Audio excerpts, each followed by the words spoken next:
Okey, Assalamualaikum. Sinilah macam nampaknya nak cover perut kan. Okay, let's go.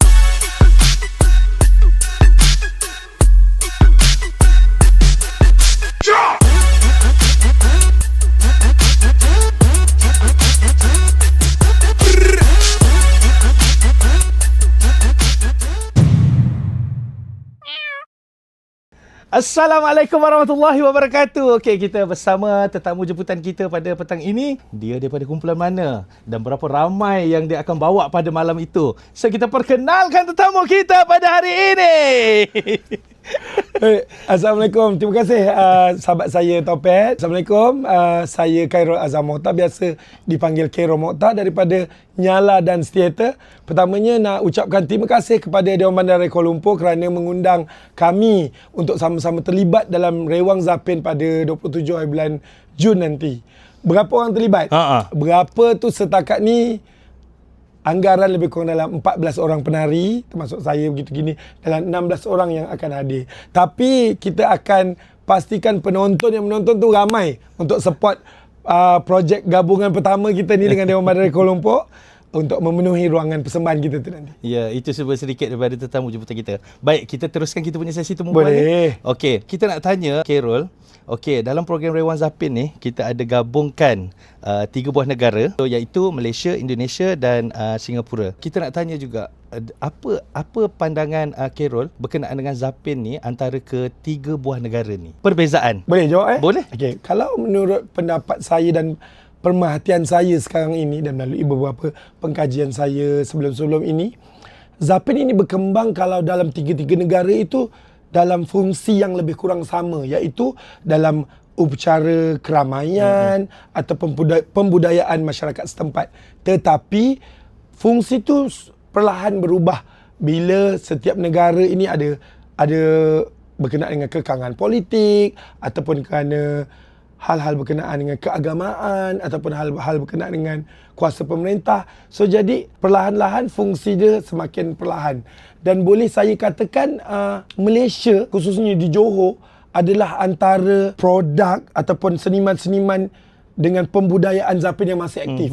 Okay, bukan saya kata Indonesia tak aktif ke apa. Mungkin kerana mereka ni tak mewariskan benda ni kepada generasi selepas dia. Dan kalau ada pun tak banyak.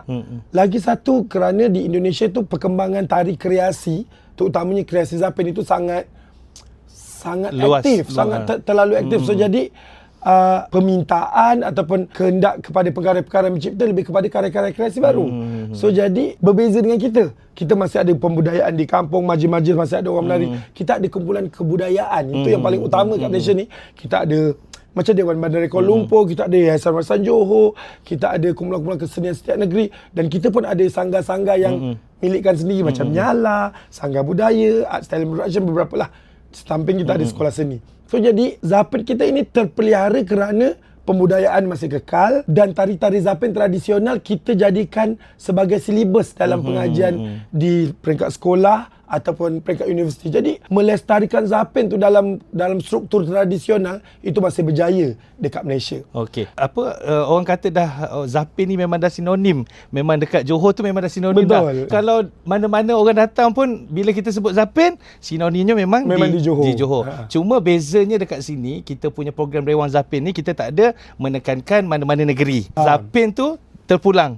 Kita nak buat contoh Zapin dia sebagai kesenian Malaysia. Contoh dia begitu. Okey, kita nak tanya juga pada Khairul, bagaimana kita Zapin ni kita nak dapat tarikan daripada generasi muda sekarang ni, yang mana Khairul faham, adakah mereka ni tahu asal usul Zapin ataupun mereka hanya sekadar datang menonton, dia tahu hanya Zapin saja tapi dia tidak faham budaya Zapin tu bagaimana, seperti yang mana yang Khairul bagi tahu tadi itulah. So kita nak bagi lebih dekat lagi pada generasi muda yang datang menonton Rewang Zapin ni, inilah Zapin dia. Macam tu. Kita gen apa? Kita gen tak tahulah kita gen mana. Gen. Dalam lampu. Okey, saya kan bila orang cakap generasi muda tidak minat pada Zapin, generasi muda rasakan Zapin ni adalah satu benda yang tertinggal. Saya sebenarnya tak berapa setuju. Pertamanya kerana sekarang ini pendekatan kita macam di Malaysia, kita bagusnya dekat Malaysia ni kita ada festival, kita ada pertandingan. Dan pertandingan-pertandingan itu semua yang menyertai dia adalah orang muda. So jadi bagi saya mengatakan bahawa generasi muda tak minat tarian Zapin, generasi muda tak minat tarian tradisional, saya kurang bersetuju. Saya boleh katakan benda tu tak berlaku tak pun. berlaku. Kerana kalau kita tengok Topet sendiri selalu mengajar budak sekolah atau mengajar pertandingan, itu penyertaannya di kalangan kanak-kanak. Macam sekarang kita ada pertandingan peringkat Malaysia ni, Taksim. Itu penarinya budak-budak semua. Kanak-kanak dengan sampai remaja. Jadi dari sudut mana kita katakan Zapin tu sebagai pembudayaan kepada generasi sekarang itu gagal, kita berjaya. Okey, keduanya kalau kita tengok di platform social media, kita tak boleh tinggal dengan social media sekarang. TikTok, Instagram, Facebook kita lah. Personal lah. Ya, ada anak murid saya, awak Facebook, ada Facebook? Tak ada. Facebook tu apa? Lah, tuanya aku. So jadi maksudnya YouTube apa semua kan. So jadi platform-platform ini diisi dengan dance challenge, Zapin, tak kisahlah, kadang-kadang ada dulu masa zaman PKP lagu Begin lah, lagu dangdut lah. Itu yang digunakan adalah pergerakan Zapin. Dekat situ kita rasa, saya rasa Zapin sebagai medium di social media itu berjaya memancing minat kepada orang muda. Tapi tentulah bukan semua orang muda. Kita pun ada yang suka main bola, ada yang suka menari gitu. Tapi sebagai khazanah yang kita wariskan kepada generasi sekarang itu, kita berjaya. Saya sebagai pendidik berjaya. Kita ada sekolah seni, Topet seni mengajar anak-anak di Artkel. Itu semua adalah warisan kesenian tradisional yang kita wariskan kepada generasi muda sekarang. Itu. Dan saya tengok banyak generasi muda juga menggunakan platform terutama TikTok untuk buat dance challenge, untuk buat dance cover yang menggunakan lagu-lagu lama ataupun lagu-lagu baru tapi bermotifkan gerak-gerak Zapin. Itu saya rasa bagaimana Zapin, satu kesenian ratusan tahun, selari dengan cita rasa masa sekarang. Social media. Masa sekarang adalah social media dan anak-anak muda sekarang menggunakan Zapin, satu kesenian lama, tradisional tapi menggunakan teknologi dan sistem moden iaitu TikTok. Bermacam-macam platform yang ada sekarang ni yang memang orang kata generasi muda ni memang boleh tengok di mana-mana sahaja, memang dia akan tahu dah apa itu Zapin sebenarnya. Dan dia tak rasa menari Zapin tu adalah memalukan. Dia bangga menari Zapin. Betul. Okey, lagi satu saya nak tanya juga, zaman kita lah. Betul. Okay, zaman kita tu bila? Zaman kita 50. Okey. Kan kita selalu sebut rewang. Pergi mana? Rewang. Pergi mana? Main. Rewang. Kan? Rewang main. Kan masa tu kan. So, adakah diorang ni tahu sekarang ni dah zaman sekarang ni ayat tu macam dah tak digunakan. Betul. Kan? So mungkin kita boleh fahamkan diorang rewang tu apa. So kita nak tanyalah pandangan daripada Khairul juga. Macam mana kita nak bagi diorang kekalkan ayat tu untuk diorang guna pakai pada waktu yang sesuai. Baik. Contoh dia macam Khairul, jom kita pergi rewang. Okey, diorang dah tahu dah rewang tu apa. Gitu. So kita nak minta pandangan sikit. Bagi pendapat saya, terms atau istilah ni adalah benda yang bergerak dengan zaman. Kan macam contoh zaman-zaman kita istilahnya rewang, main apa-apa semua kan. Sekarang mungkin kepada menari ataupun perform gitu kan. So jadi pendapat saya istilah tu cuma satu terms luaran aja. Yang penting inti ataupun pengisian dalam dia. Terms ini adalah pengenalan kepada benda tu. Kenapa dulu ada rewang? Rewang ini kerana pembudayaan kita masa tu, kita buat kerja kahwin pun pakai rewang. Kita tak ada catering. Kita tak ada panggil hotel ataupun kita tak buat dekat dewan. Even dewan pun jarang kita nak jumpakan. Semua buat kat rumah dan penduduk ataupun jiran ataupun keluarga bergotong royong. Kerja bersama tu kita panggil rewang. Itu yang kita nak ketengahkan dalam program ni, iaitu kerjasama tu. Kerja bersama. So jadi macam soalan Pat tadi, macam mana kita nak supaya orang sekarang faham terms tu? Bagi saya, dia orang tak faham pun tak apa. Yang penting dia faham matlamat ataupun pengisian dalam tu. Dekat sini jelas mengundang kumpulan-kumpulan luar negara, beberapa daripada luar negara, Indonesia, Singapura. Kemudian kumpulan-kumpulan tempatan, walaupun bukan kumpulan milikkan kerajaan, kumpulan sendiri yang aktif dengan Zapin. Ini kerjasama ni satu bentuk rewang. Kan mengusahakan pada satu projek yang kita panggil rewang, sedangkan inti dalam tu pun kita tengah berrewang. Dan nanti saya yakin Pat sendiri pengisian di dalam tu tentu berkenaan dengan main, rewang bersama.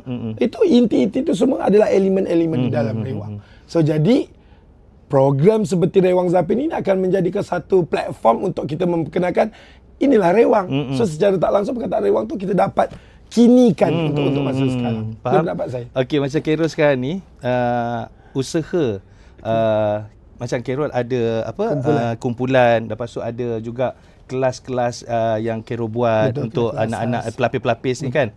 So macam mana kita nak bagi Zapin ni terus relevan pada masa hadapan? Apa yang kita buat sekarang, Pat, kita sedang merelevankan Zapin masa sekarang. Contohnya macam sekarang penari di DBKL lah ataupun penari di Nyala sendiri. Muda semua. Kan tak ada generasi kita adalah seorang. Nyala ada seorang. Okey. Yang tu tak boleh reveal. Itu tak boleh. Itu apa founder. Okey, tak maksudnya selain daripada tu adalah orang-orang muda. So jadi kita sedang dalam proses merelevankan Zapin untuk semua generasi.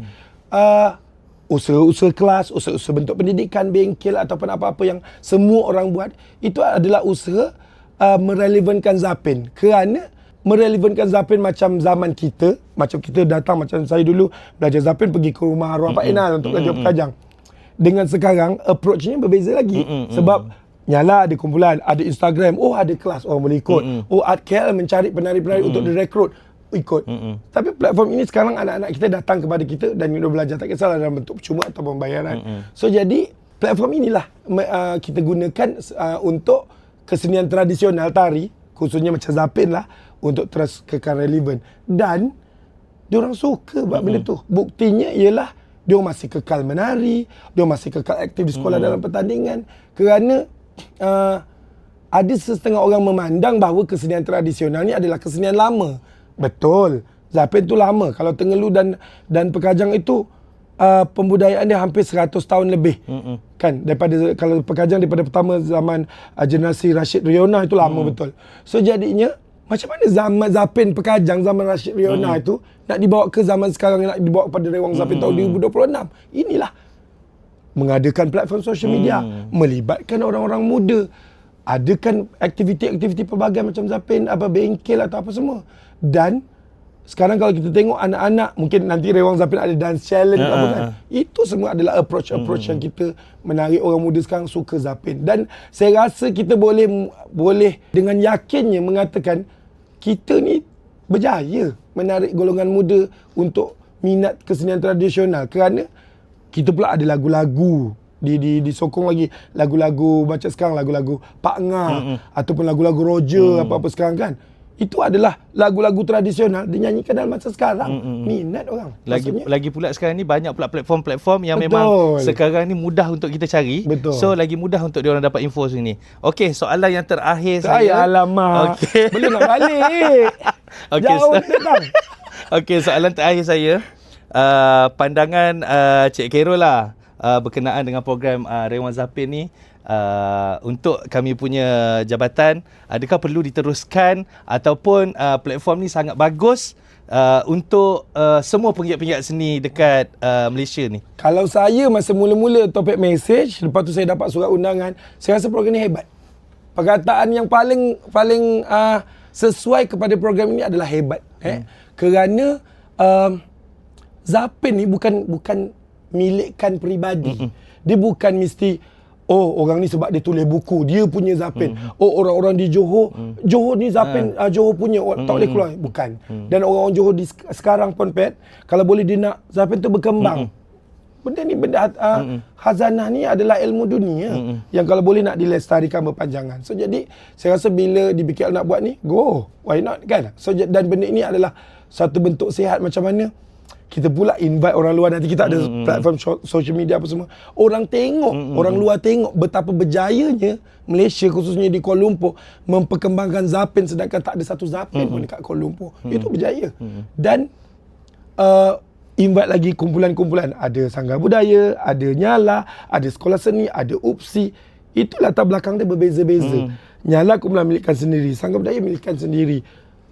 UPSI, Institut Pengajian Tinggi. Sekolah Seni KL adalah fasa anak-anak baru belajar dan generasi yang meneruskan Zapin ini dalam generasi muda ataupun kanak-kanak. Itu. So jadi saya rasa ini adalah usaha hebat. Meneruskan itu kalau boleh memanglah benda ni bagus berpanjangan. Macam mula-mula saya buat Nuansa Zapin tahun 2022. Mula-mula sebenarnya itu bukanlah benda baru kan Pat kan. Betul. Encik On pun dah buat Gemar Zafana 2000 berapa 5 6. Ya. Gitu kan. So jadi itu bukan benda baru dan saya tak rasa saya hebat pun buat Nuansa Zapin.